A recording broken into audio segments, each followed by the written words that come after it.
Assalamualaikum warahmatullahi wabarakatuh. Alhamdulillahirabbil alamin wa bihi nasta'in wala umuri dunya waddin wa sholatu wassalam asrofil anbiya'i wal mursalin wa ala alihi wa sahbihi ajmain. Amma ba'du. Puji dan syukur kita panjatkan kepada Allah Subhanahu wa taala, karenanya kita bisa hadir dalam acara dakwah hari ini dengan kondisi sehat, rohani, dan jasmani.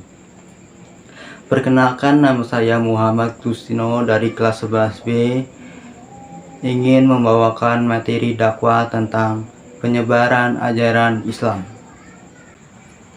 Islam merupakan agama yang dibawa oleh Nabi Muhammad SAW pada sekitar abad ke-7 Masehi yang berpusat di Mekah, Madinah. Agama ini berkembang dengan begitu cepat setelah kurang lebih 23 tahun dari kelahirannya.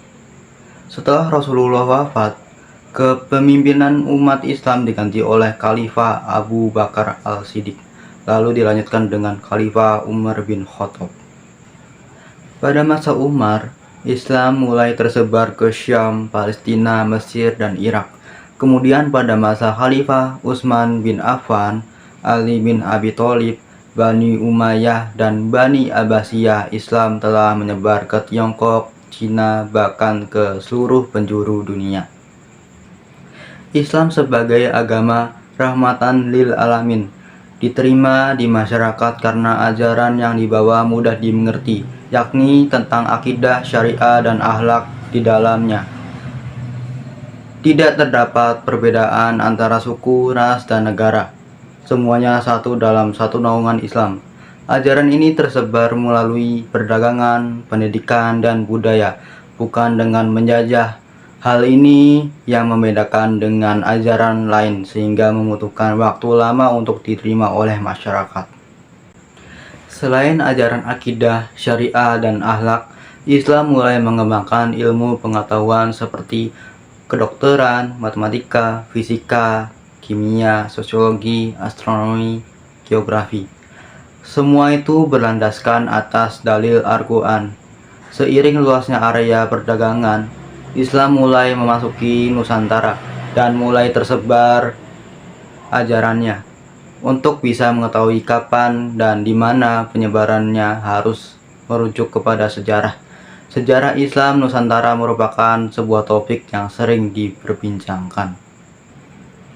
Meskipun demikian, masih banyak rancuan fakta tentang masuknya pengaruh Islam ke Indonesia. Dimulai dari kapan masuknya dan di mana tempatnya, hal ini merupakan pertanyaan yang sulit diungkap karena terdapat fakta-fakta yang tidak tertulis sehingga menimbulkan perbedaan pendapat para ahli sejarah. Islam di Indonesia baik secara historis maupun sosiologis sangat kompleks. Terdapat banyak masalah, misalnya tentang sejarah dan perkembangan awal Islam. Harus diakui bahwa penulisan sejarah Indonesia diawali oleh golongan orientalis yang sering ada usaha untuk meminimalisir peran Islam. Di samping usaha, para sarjana Muslim yang ingin mengupakan fakta yang lebih jujur.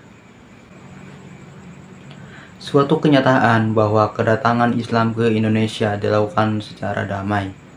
Berbeda dengan penyebaran Islam di Timur Tengah yang dalam beberapa kasus disertai dengan pendudukan oleh wilayah militer. Islam dalam batas tertentu disebarkan oleh para pedagang, kemudian dilanjutkan oleh para dai dan para pengembara sufi. Orang yang terlibat dalam dakwah pertama itu tidak terdetensi apapun selain bertanggung jawab menunaikan kewajiban tanpa pamrih, sehingga nama mereka berlalu begitu saja.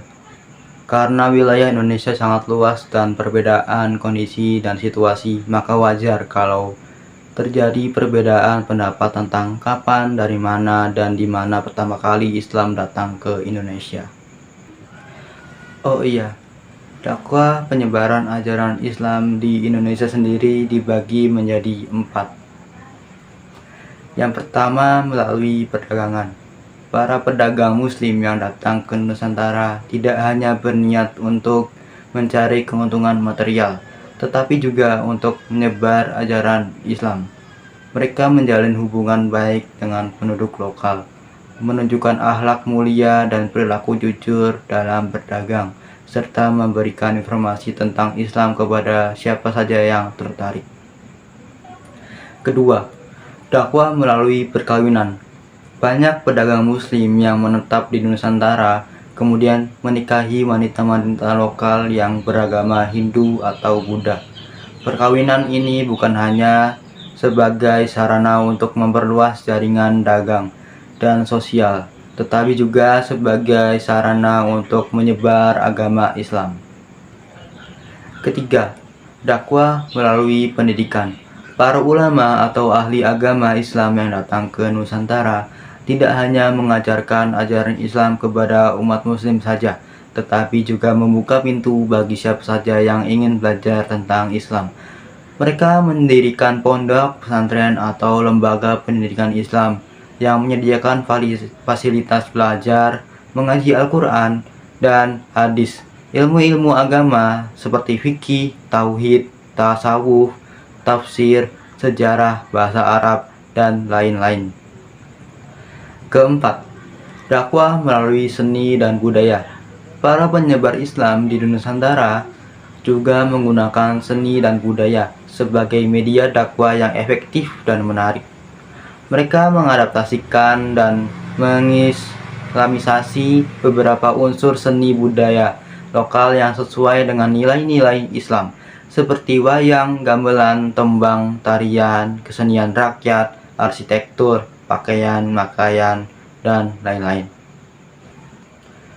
Para ulama menggunakan pendekatan sosial budaya dengan mengaliri budaya setempat dengan ajaran Islam. Demikianlah ceramah yang dapat saya sampaikan. Semoga dapat bermanfaat untuk kita semua. Jika ada yang baik itu datang dari Allah, dan jika ada yang buruk itu datang dari diri saya pribadi. Mohon maaf atas kekhilafan tutur kata atau perbuatan. Semoga Allah membimbing kita semua ke jalan yang benar. Wabillahi taufik wal hidayah. Wassalamualaikum warahmatullahi wabarakatuh.